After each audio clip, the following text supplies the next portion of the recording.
Assalamualaikum warahmatullahi wabarakatuh. Perkenalkan, saya Lorenza Bella Cantika dengan NIM 24505010111019. Di sini saya akan menjelaskan tentang tugas dari pekan 1 sampai pekan 5. Saya mengambil kasus dengan judul melihat kasus korupsi kredit usaha peternakan sapi senilai 49,5 di Jombang. Yang pertama, saya akan menjelaskan tugas pekan 1. Dari masalah kasus korupsi program kredit usaha pembibitan atau peternakan sapi KUPS senilai 49,5 miliar ternyata bergulir sejak 2015 silam. Terpidana dalam perkara ini, Masyikur Afandi, sempat menempuh upaya hukum banding dan kasasi. Imran mengatakan penyelidikan dan penyidikan korupsi program KUPS tahun 2010 sampai 2011 itu digelar sejak 2015 silam. Penyidik penyita barang bukti hasil korupsi berupa 19 bidang tanah beserta sertifikatnya, 5 truk, dan 2 pick-up. Perkara ini disidangkan di Pengadilan Tipikor Surabaya pada 2016. Saat itu, hakim menyatakan Masyikur terbukti bersalah melakukan tindakan pidana korupsi program KUPS tahun 2010 sampai 2011. Ia dihukum 12 tahun penjara dan denda 500 juta, subsidiar 1 tahun kurungan, serta pidana tambahan berupa membayar uang pengganti senilai 45 miliar. Solusi yang bisa saya ambil dari kasus ini adalah menyediakan pelatihan tentang etika bisnis dan transparansi dengan mengedukasi peternakan dan karyawan tentang pentingnya integritas dan dampak negatif korupsi melalui kampanye dan program sosialisasi. Menciptakan budaya organisasi yang mendukung kejujuran, melibatkan semua anggota dalam proses pembentukan norma dan standar etika, menggunakan jaringan untuk memberikan dukungan dan pemantauan secara berkelanjutan, menciptakan platform di mana anggota dapat melaporkan praktik yang mencurigakan serta aman. Berikutnya, di sini saya akan menjelaskan tugas pekan 2, yaitu interaksi disosiatif dan interaksi asosiatif. Interaksi disosiatif ada 3 kelompok, yaitu masyarakat, lingkungan, kelompok ekonomi dan produksi, serta pemerintah. Yang kedua, interaksi asosiatif juga ada 3, dari masyarakat untuk mengedukasi, kelompok juga untuk mengedukasi, dan pemerintah. Interaksi sosial disosiatif atau memecah ini terkait dengan korupsi, mencerminkan dampak negatif dan ketidakadilan dan penyalahgunaan kekuasaan dalam masyarakat. Ketika individu atau kelompok yang memegang kekuasaan menggunakan posisi mereka untuk kepentingan pribadi melalui korupsi, ini dapat mengarah pada ketegangan antara penguasa dan masyarakat. Misalnya, masyarakat mungkin merasa diperlakukan secara tidak adil dan ditekan, yang dapat memperburuk ketidakpuasan dan konflik sosial. Interaksi sosial asosiatif atau menyatukan terkait dengan korupsi mencakup berbagai bentuk kerjasama dan solidaritas yang berfokus pada penanggulangan, pengawasan, dan pendidikan mengenai korupsi. Melalui kerjasama ini, masyarakat dapat membangun sistem yang lebih transparan dan akuntabel, serta memperkuat budaya anti korupsi di berbagai tingkat, dari masyarakat, kelompok, atau pemerintah.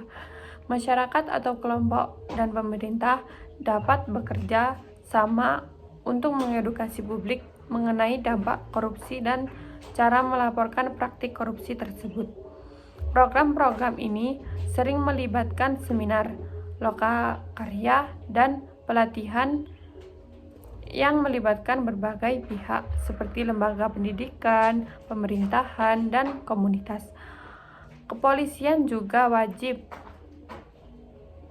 bisa berkolaborasi dalam penuntutan kasus korupsi dan memastikan bahwa kasus ini ditangani dengan seadil-adilnya.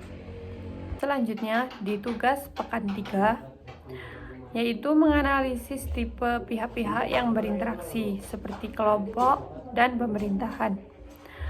Jadi, kasus korupsi kredit usaha di Jombang ini lebih tepat dikategorikan dalam konteks Giselle-Craft karena melibatkan struktur formal. Giselle-Craft ini adalah konsep masyarakat yang lebih besar dan lebih kompleks, di mana hubungan antara individu lebih bersifat formal dan kurang personal. Sering terjadi dalam konteks institusi dan organisasi besar.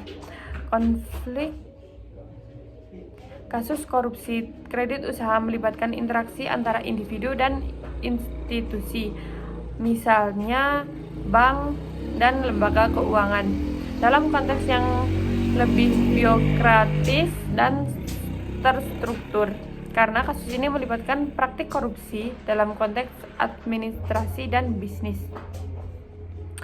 Kestabilan kelompok sosial antara pihak-pihak yang berinteraksi mencangkup kepemimpinan dan integritas. Kestabilan pemerintah serta bergantung pada integrasi dan kepemimpinan dari para pejabat pemerintahan yang menangani kasus tersebut. Jika ada indikasi bahwa pejabat terlibat dalam korupsi atau tidak menangani kasus dengan serius, ini dapat mengurangi kepercayaan publik dan masyarakat, dan juga merusak kestabilan pemerintahan. Sistem kasus dan penegakan hukum yang efektif dan transparan serta menegakkan hukum yang tegas sangat penting untuk menjaga kestabilan pemerintahan. Kasus korupsi kredit usaha memerlukan penanganan hukum yang adil dan tidak memihak. Jika sistem hukum dianggap lemah atau korup, hal ini dapat mengganggu kestabilan pemerintahan. Manfaat mengetahui tipe kelompok sosial dan kestabilan kelompok dalam menemukan solusi permasalahan. Yang pertama, memahami dinamika sosial dan institusi. Yang kedua, mengidentifikasi faktor kestabilan pemerintah. Yang ketiga, merancang solusi dan efektivitas. Yang berikutnya ada tugas pekan 4, yaitu menjelaskan tentang unsur-unsur kultural universal pada kasus korupsi peternakan di Jombang ini. Yang pertama, sistem ekonomi. Yang kedua, sistem politik. Yang ketiga, sistem pengetahuan. Yang keempat, sistem teknologi. Yang kelima, sistem sosial. Dan yang keenam, bahasa. Menjelaskan apa yang terjadi pada unsur-unsur kultural universal pada kasus saya. Dalam kasus korupsi peternakan di Jombang ini, berbagai unsur kultural universal mengalami distorsi dan penyimpangan. Sistem ekonomi terdampak signifikan dengan dana yang seharusnya dialokasikan untuk mengembangkan sektor peternakan justru disalahgunakan untuk kepentingan pribadi. Akibatnya, terjadi ketidakefisien dalam alokasi sumber budaya, penurunan kualitas produk, dan gangguan pada rantai pasok industri peternakan. Hal ini mencerminkan bagaimana korupsi dapat merusak fundamental ekonomi dalam sebuah sektor. Sistem politik juga tidak luput dari dampak korupsi di bidang peternakan ini. Penyalahgunaan kekuasaan seringkali termanifestasi dalam bentuk pemberian izin usaha yang tidak sesuai dengan prosedur, pengalokasian anggaran yang tidak transparan, serta intervensi dalam kebijakan impor atau ekspor produksi peternakan demi keuntungan pihak-pihak tertentu. Praktik-praktik ini tidak hanya menggerogoti integritas sistem politik, tetapi juga menciptakan ketidakadilan dalam pengolahan sektor peternakan. Yang ketiga, solusi untuk menyelesaikan atau memperbaiki kasus korupsi di bidang peternakan ini kembali lagi seperti yang solusi dari pekan 1 dan pekan 2, yaitu transparansi dan akuntabilitas dalam pengelolaan dana peternakan, implementasi sistem keuangan digital yang terpadu dan dapat diaudit serta real time dapat membantu mencegah penyalahgunaan dana. Selain itu, diversifikasi sumber pendanaan dan kemitraan dengan sektor swasta yang memiliki track record baik dapat mengurangi ketergantungan pada satu sumber dana yang rentan dikorupsi. Penguatan sistem sosial dapat dilakukan melalui pemberdayaan masyarakat dan organisasi peternak lokal, membantu forum-forum partisipatif di mana peternak kecil dan masyarakat dapat terlibat dalam pengambilan keputusan dan pengawasan kebijakan peternakan, dapat meningkatkan akuntabilitas. Program Swiss Lab Blower yang efektif dan melindungi hukum bagi pelapor korupsi juga penting untuk mendorong partisipasi masyarakat dalam pemberantasan korupsi tersebut. Yang terakhir ada tugas pekan 5, yaitu posisi sastra sosial dari masing-masing pihak yang berinteraksi dalam kasus korupsi peternakan di Jombang. Yang pertama, pejabat pemerintahan tingkat tinggi. Posisi sastra sosial atas. Alasannya memiliki kekuasaan politik yang besar, dapat mempengaruhi kebijakan dan regulasi. Yang kedua, pengusaha besar atau peternak sapi konglomerat yang berposisi di sastra sosial atas. Alasannya, kekuatan ekonomi yang signifikan mempengaruhi dalam industri peternakan, dan juga kemampuan untuk melobi pemerintahan dan akses ke modal besar. Yang ketiga, peternakan menengah. Posisi sastra sosial menengah. Memiliki usaha yang cukup mapan, akses terbatas ke kredit dan sumber daya, dan mempunyai pengaruh terbatas dalam mengambil kebijakan. Yang keempat, peternak kecil, sastra sosial bawah. Alasannya, sumber daya ekonomi yang terbatas dan juga sangat bergantung pada bantuan pemerintah. Yang kelima, masyarakat umum. Posisi strata sosial bervariasi, umumnya menengah ke bawah.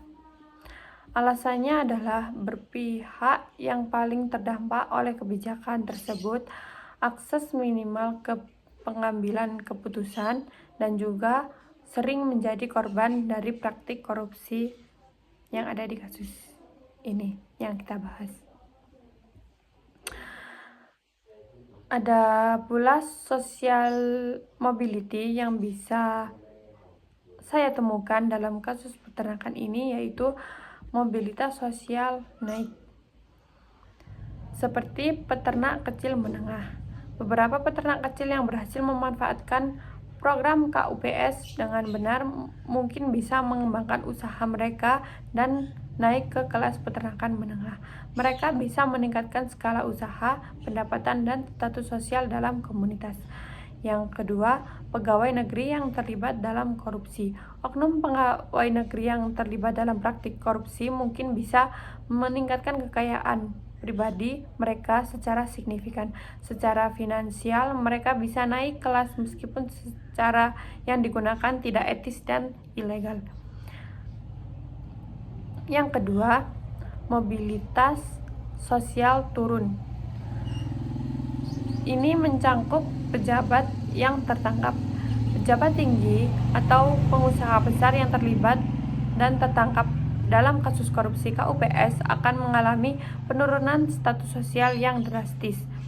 Mereka bisa kehilangan jabatan, kekayaan, dan pengaruh sosial. Yang kedua, peternak yang gagal membayar kredit.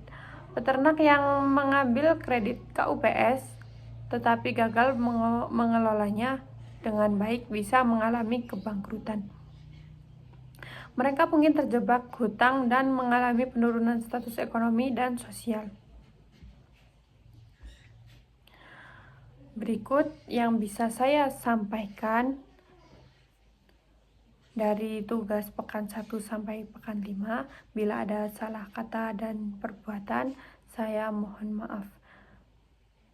Sekian, wassalamualaikum warahmatullahi wabarakatuh.